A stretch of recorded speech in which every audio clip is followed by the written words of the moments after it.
We're also suggesting a new authority be set up to manage the UBI. It would have its own charter, and it would liaise with the Reserve Bank, Tax Office and Welfare to set up and manage the UBI, doing it similar to how the Reserve Bank manages interest rates in small steps.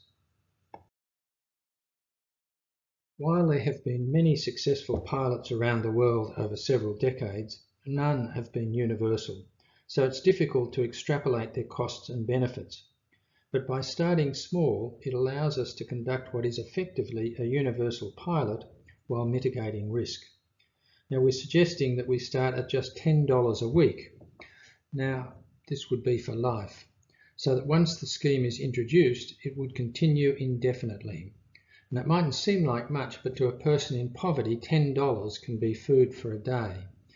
And we're proposing to increase the rate by $25 a week each quarter over 5 years to achieve the target rate of $500 a week, adjusted for inflation in the basics.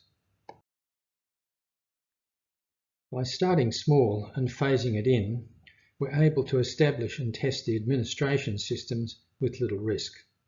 As well, phasing gives the supply chain time to adapt without creating shortages that drive inflation.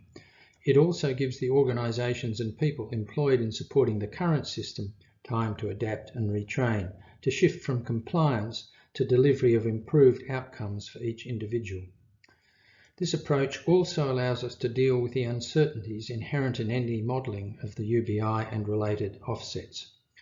By starting small, as the rate is increased, we can monitor inflation, labour market impacts and behavioural changes. So, for example, we can look at the actual impact on 18 to 22-year-olds and see if the UBI is causing a problem, as I foreshadowed earlier.